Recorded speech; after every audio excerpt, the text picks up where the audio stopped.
تیسرا پارہ سورہ بقرہ اور آیت نمبر 272 272 اور رکوع نمبر 5 جاری ہے۔ آیت نمبر 272۔ اعوذ باللہ من الشیطان الرجیم بسم اللہ الرحمن الرحیم لیس علیک ہداہم ولکن اللہ یہدی من یشاء وما تنفقوا من خیر فلأنفسکم وما تنفقون إلا ابتغاء وجه الله وما تنفقوا من خير يوفى إليكم وأنتم لا تظلمون للفقراء الذين أحصروا في سبيل الله لا يستطيعون ضربا في الأرض يحسبهم الجاهل أغنياء من التعفف تعرفهم بسيماهم لا يسألون الناس إلحافا وما تنفقوا من خير فإن الله به عليم صدق الله العظيم۔ لیس علیک ہداہم، آپ کے ذمہ یہ نہیں کہ وہ راہ راست پر آئیں، یعنی ان کو راہ راست پر لانا آپ کے ذمہ نہیں، ولکن اللہ یہدی من یشاء، لیکن اللہ جسے چاہے ہدایت دے، وما تنفقوا، اور جو کچھ تم خرچ کرو گے، من خیر، یعنی اپنے مال میں سے اچھی جگہ پر خرچ کرو گے، فلانفسکم، سو تم اپنے ہی واسطے خرچ کرو، وما تنفقون، اور تم خرچ جو کرتے ہو، الا ابتغاء وجہ اللہ، جب تک کہ خرچ کرو گے اللہ کی رضا کے لیے، وما تنفقوا، اور جو کچھ خرچ کرو گے، من خیر، اچھی جگہ یعنی اچھی چیز جو خرچ کرو گے یعنی اللہ کے راستے میں، یوفى الیکم، تو اس کا بدلہ تمہیں پورا ملے گا، وانتم لا تظلمون، اور تمہارا حق نہیں مارا جائے گا، مطلب تم پر ظلم نہیں کیا جائے گا۔ للفقراء الذین احصروا فی سبیل اللہ، اور خرچ کرنا ان لوگوں کے لیے جنہوں نے روکے رکھا ہے اپنے آپ کو اللہ کے راستے میں، لا یستطیعون ضربا فی الارض، زمین میں چلنا پھرنا یعنی اس کی استطاعت نہیں رکھتے چلنے پھرنے کی، اس کام اللہ کے راستے میں رکنے کی وجہ سے، یحسبهم الجاہل اغنیاء، اور جاہل لوگ مطلب ناواقف، یہاں سے جاہل مراد ناواقف ہے کہ ناواقف لوگ ان کو اغنیاء یعنی غنی تصور کرتے ہیں، مالدار تصور کرتے ہیں، من التعفف، سوال سے بچنے کی وجہ سے، سوال سے بچنے کی وجہ سے، عفت کی وجہ سے، پاک دامن رہنے کی وجہ سے، یا یوں سمجھیں کہ ایسی زندگی گزار رہے ہیں بالکل سفید پوشی کی وجہ سے۔ وما تنفقوا تعرفهم بسیماهم، اور آپ پہچانتے ہو ان کے چہروں سے، لا يسألون الناس الحافا، جس طرح عام لوگ سوال کرتے ہیں نا لپٹ کر، اس طرح لپٹ کر دوسرے سے سوال نہیں کرتے۔ وما تنفقوا من خیر، اور جو کچھ تم خیر کی چیز خرچ کرو گے، فإن اللہ بہ علیم، تو اللہ تعالیٰ کو معلوم ہے، بے شک وہ اللہ تعالیٰ کو معلوم ہے۔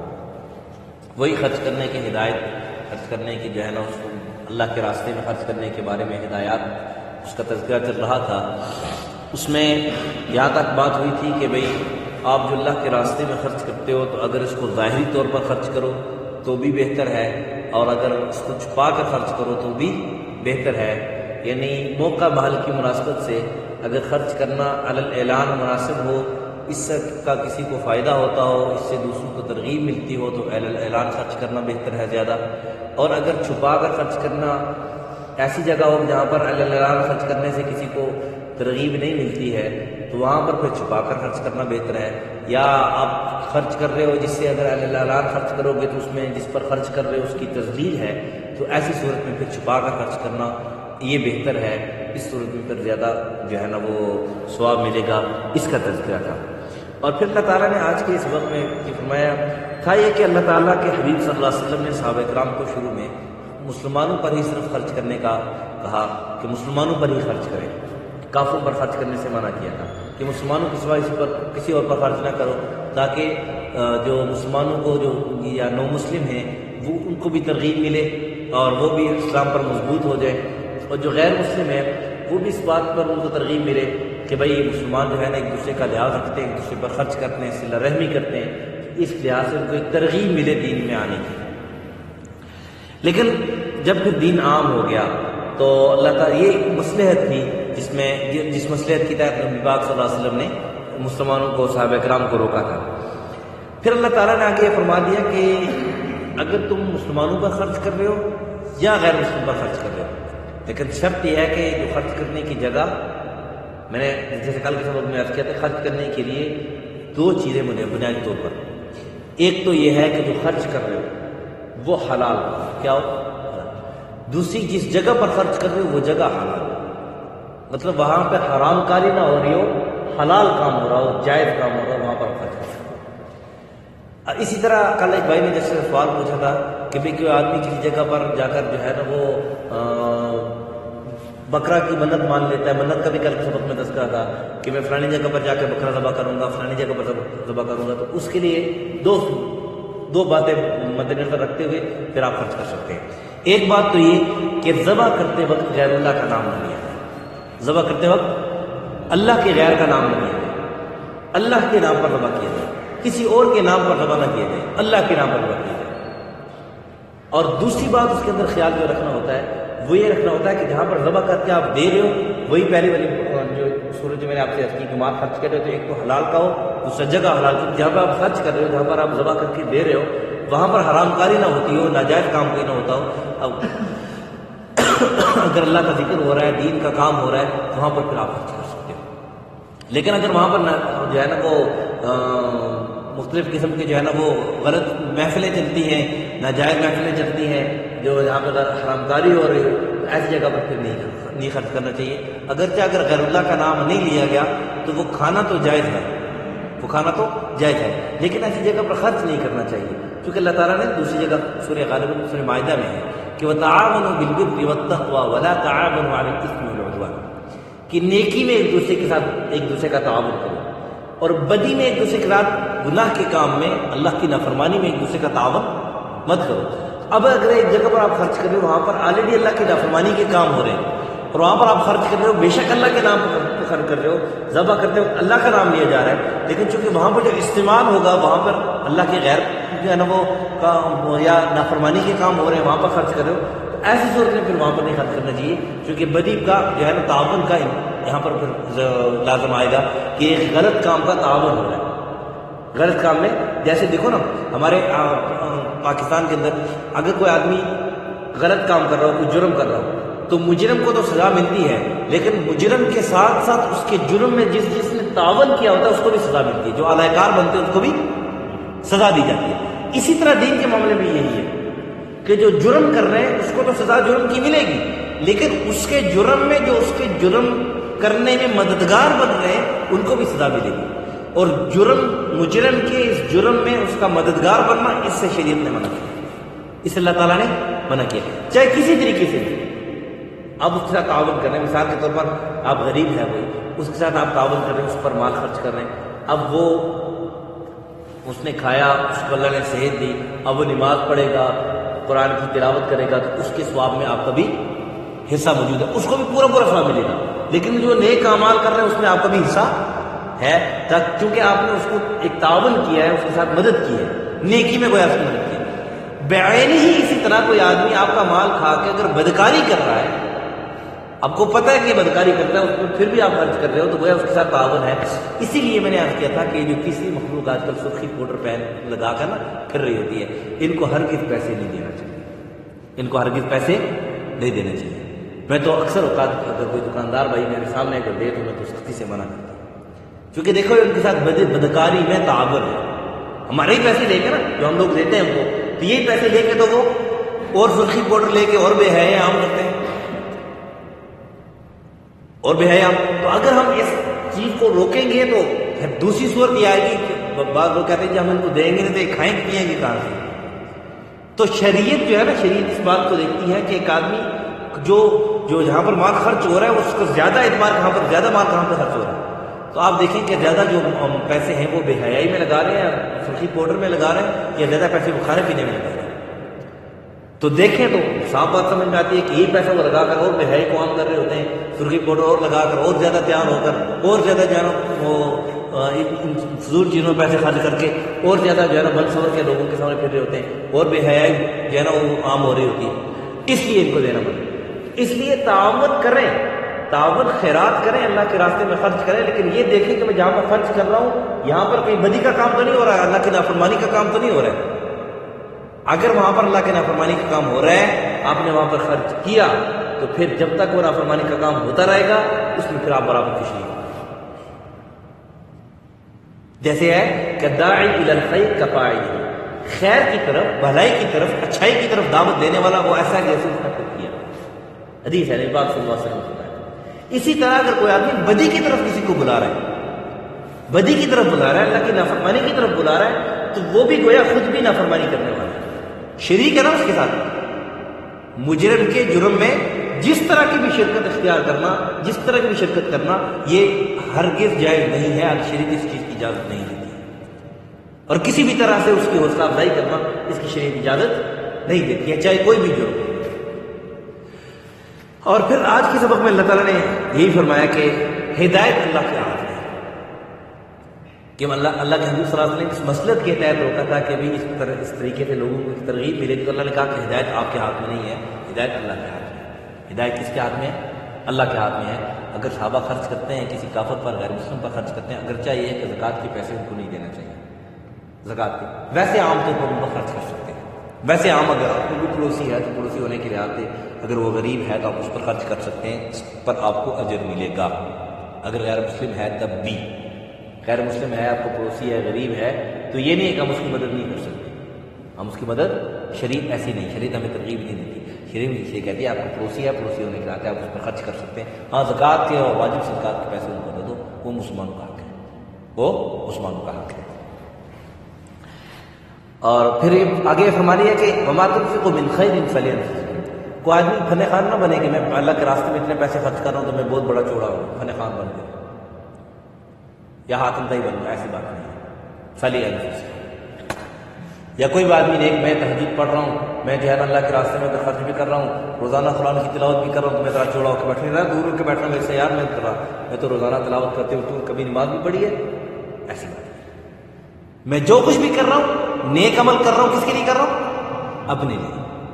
اس کی وجہ سے میں کسی پر جو ہے نا اس کا اثر نہ ڈالوں یا چوڑا نہ ہو جاؤں. یہ میں کس لیے کر رہا ہوں؟ اب کیا وما تنفقون الا ابتغاء وجه اللہ. جب تک تم خرچ کرو گے نا اللہ کی رضا کے لیے، اللہ کی رضا کے لیے، تب یہ تمہارے لیے ہے، تب اس کا تمہیں اجر ملے گا. اگر میں اس لیے خرچ کر رہا ہوں یا اس لیے میں اعمال کر رہا ہوں، نیک اعمال کر رہا ہوں کہ میں جو ہے نا لوگوں کی نظروں میں اچھا آدمی بن جاؤں، یا مثال کے طور پر میں اس لیے درس دے رہا ہوں کہ لوگ مجھے کہیں جی واہ واہ جی خطیب صاحب نے کیا اچھا درس دیا، تو یہ سارا کچھ بیکار. سننے والوں کو تو اجر مل جائے گا، اس پر جو اچھی بات ہے اس پر جو عمل کرے گا اس کو تو اجر ملے گا عمل کرنے کا. آپ کا وقت ضائع نہیں جائے گا، آپ کو تو اس کا اجر مل جائے گا. لیکن اگر میں نے دل میں یہ نیت رکھ لی تو میرے عمل پھر قیامت کے دن کیا ہوگا؟ اللہ کہیں گے ہاں جی کیا لایا؟ میں کہوں گے اللہ بڑے درس دیے، لوگوں کو بڑی ہدایت ملی، بڑی نیک باتیں لوگوں کو بتائیں. اللہ کہیں گے ہاں ہاں بچے مجھے پتا ہے، مجھے پتا ہے تو کس لیے کر رہا تھا، مجھے پتا ہے تو کس لیے کر رہا تھا، میں اندر کی بات جانتا ہوں. تو اس لیے کر رہا تھا نا کہ لوگ مجھے بڑا بڑا کہیں جی بڑا مولوی صاحب ہے، بڑا یہ ہے، بڑا فلانا ہے. آج میرے پاس لوگوں نے کہہ دیا بس ختم، ثواب تجھے کوئی نہیں. یہ مثال دیکھ، میں اپنی مثال لے کے آپ کو سمجھا رہا ہوں. کوئی بھی عمل کرو، کوئی بھی عمل کرو تو یہ نہ فإن اللہ بہ علیم. یہ آخری آیت کا آخری ٹکڑا ہے.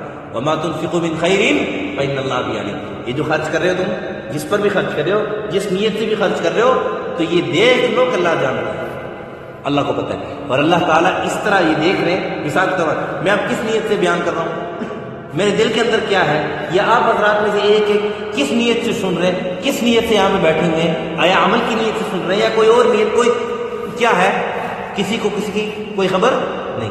لیکن اللہ رب العزت کون کس لیے بیٹھا ہے، کیا سن رہا ہے، کس نیت سے سن رہا ہے، کیا نیت لے کے یہاں پر ہے، سب اللہ جانتا ہے. فإن اللہ بہ علیم، اللہ تعالیٰ سب جانتے ہیں.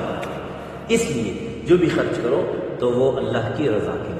اور صحابہ اکرام رضوان اللہ تعالیٰ علیہ سورہ دہر میں آ جائے گا کہ وہ فرماتے تھے کہ انما نطعمکم لوجہ اللہ لا نرید منکم جزاء ولا شکورا. یہ جو خرچ کر رہے ہیں نا، یہ خرچ کر رہے ہیں یا کسی کو کھلا رہے ہیں، کسی کی ہیلپ کر رہے ہیں، کسی کی مدد کر رہے ہیں، تو یہ خالصتاً اللہ کی رضا کے لیے. کس کے لیے؟ خالصتاً اللہ. اور پھر آگے یہ بھی فرما دی بڑی بات. دیکھو صحابہ کرام کا عمل ہمارے لیے نمونہ ہے نا.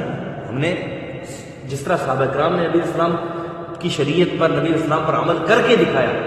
کیونکہ صحابہ کرام کو اگر نمونہ نہ سمجھے تو پھر ذہن میں سوال آتا ہے کہ وہ نبی علیہ السلام تو نبی تھے، انہوں نے تو اللہ کی اطاعت کرنی تھی، انہوں نے تو سختی کو برداشت کرنی تھی، تو پھر ہم تو نبی تو نہیں بن سکتے نا. جی کسی کے ذہن میں آتا ہم تو نبی تو نہیں بن سکتے، تو ہم صحابی بھی تو نہیں بن سکتے، صحابی بھی تو نہیں. لیکن انہوں نے ایک عام انسان ہونے کی حیثیت سے، اس وقت کے ایک عام انسان ہونے کی حیثیت سے نبی علیہ السلام کی شریعت پر جیسے عمل کر کے دکھایا، وہ ہمارے لیے نمونہ ہے کہ ہم نے بھی اسی طرح نبی علیہ السلام کی شریعت پر کامل طریقے سے عمل کرنا. تو صحابہ کرام کیا فرمایا تھا؟ وہ جملہ، وہ صحابہ کرام کا وہ جملہ اللہ تعالیٰ نے قرآن کا حصہ بنا دیا کہ لا نرید منکم جزاء ولا شکورا. دو باتیں یاد اپنے پلے باندھ کے جاؤ. کسی کے ساتھ بھی کوئی مدد کرو، کسی کے ساتھ بھی ہیلپ کرو، کسی کے ساتھ اچھائی کرو. اور اچھائی یہ نہیں ہے کہ کسی کو پیسے دے دو بس، صرف یہ اچھائی ہوتی ہے. کسی کو اچھی بات بتلا دینا یہ بھی اچھائی ہے.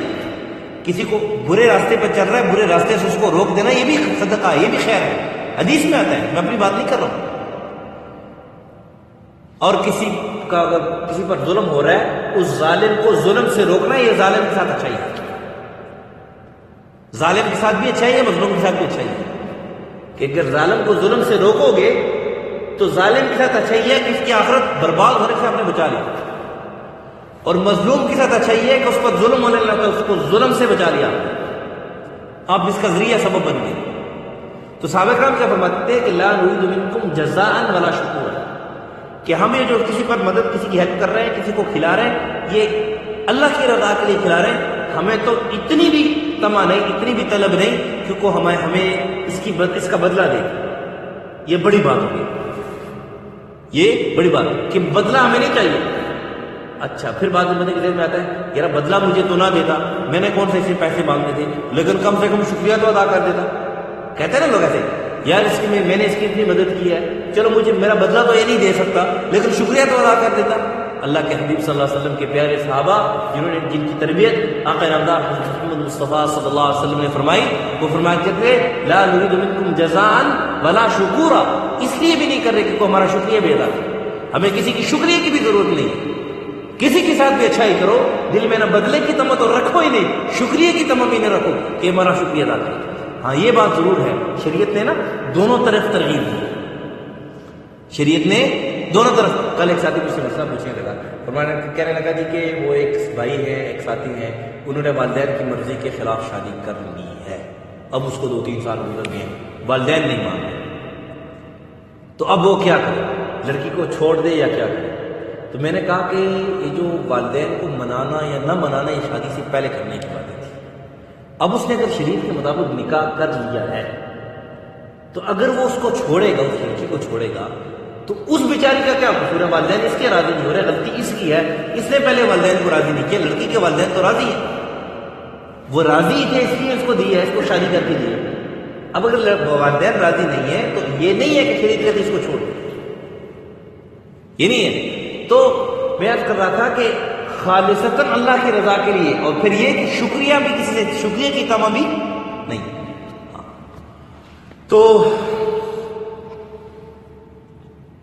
ہاں اگلی جو آیت ہے للفقراء الذین احصروا فی سبیل اللہ، کہ اللہ کے راستے میں جنہوں نے اپنے آپ کو روکے رکھا ہے.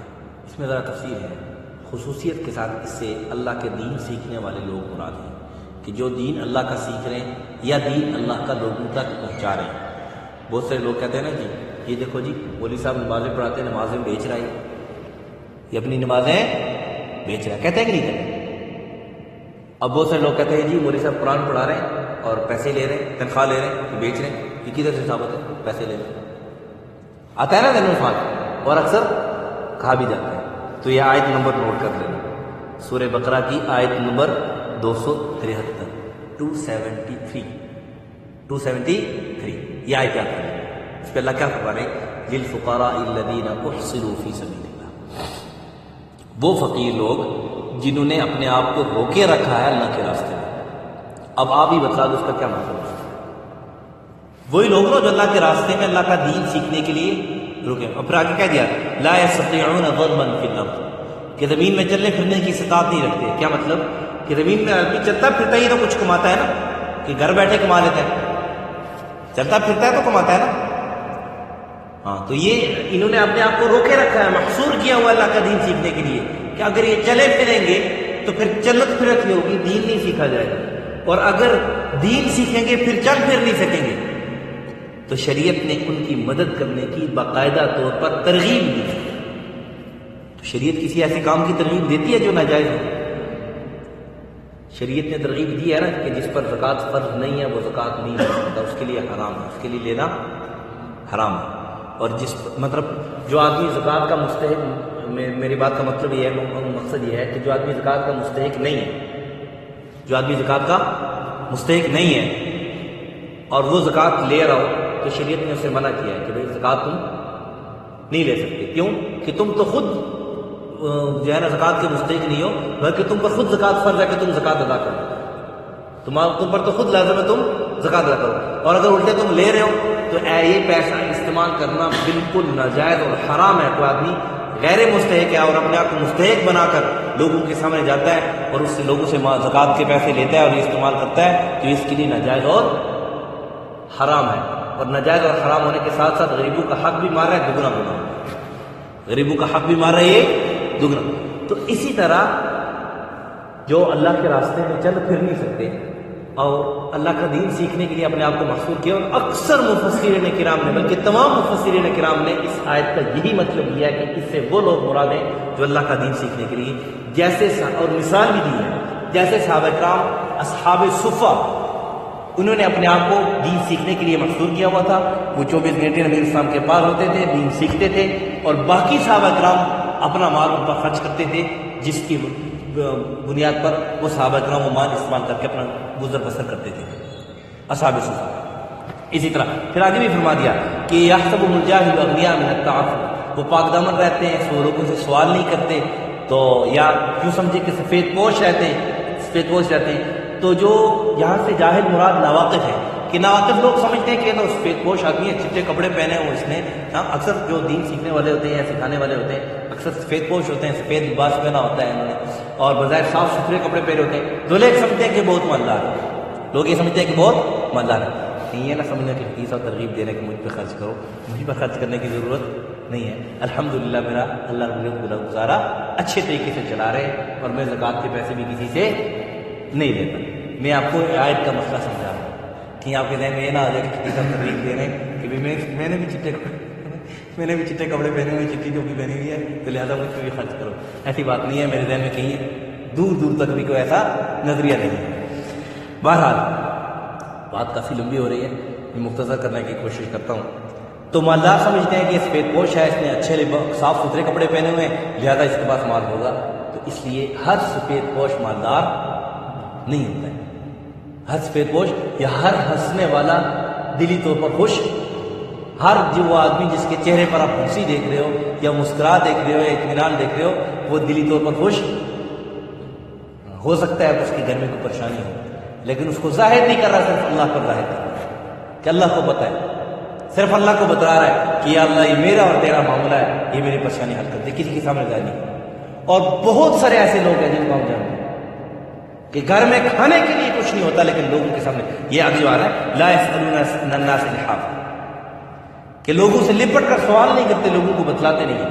اسی لیے اللہ تعالیٰ نے قرآن کریم کے اندر جہاں پہ مسلمانوں کو یہ ترغیب دی نا کہ والذین فی اموالہم حق معلوم للسائل والمحروم، کہ مومن ایمان والوں کی صفات بیان کی کہ ان ایمان والوں کے مال میں حق ہوتا ہے، سوال کرنے والے کے لیے بھی معلوم حق ہوتا ہے اور محروم کے لیے بھی. سوال کرنے والے سے مراد یہ ہے کہ جو لوگ ظاہر سوال کرتے ہیں، اور محروم اس کو کہتے ہیں کہ جو لوگوں سے سوال نہیں کرتا، ہے مستحق ہے لیکن لوگوں سے سوال نہیں کرتا. ہر کسی کے سامنے اپنا دلی دکھڑا بیان نہیں کرتا، اپنا دل کا دکھڑا اللہ کے سامنے بیان کرتا ہے. اپنے دل کا دکھڑا اللہ کے سامنے اللہ تعالیٰ نے ترغیب دی ہے کہ ایسے لوگوں کو بھی ڈھونڈ کر ان کی مدد کرنی چاہیے، ڈھونڈ کر ان تک پہنچنا چاہیے اور ان کی بھی مدد کرنی چاہیے.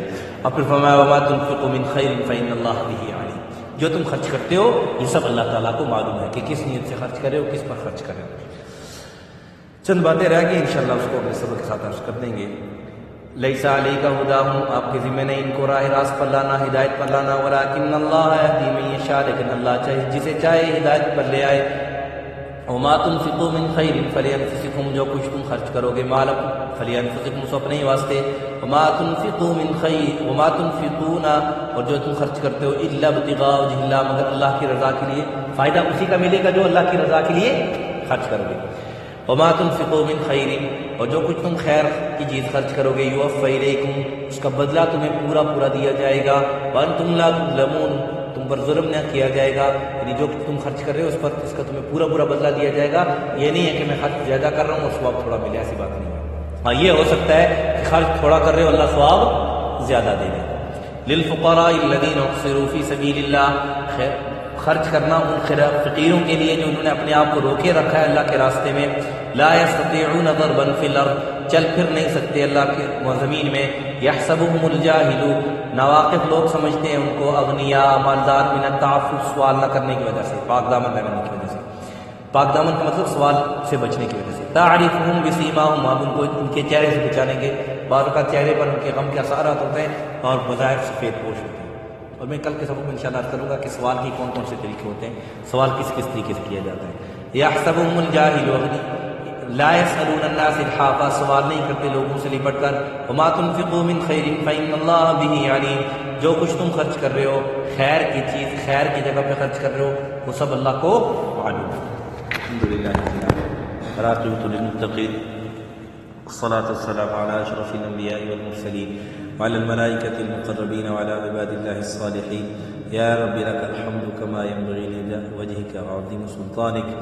صلى الله على النبي الكريم محمد وعلى آله وصحبه. جزاكم الله خيرا.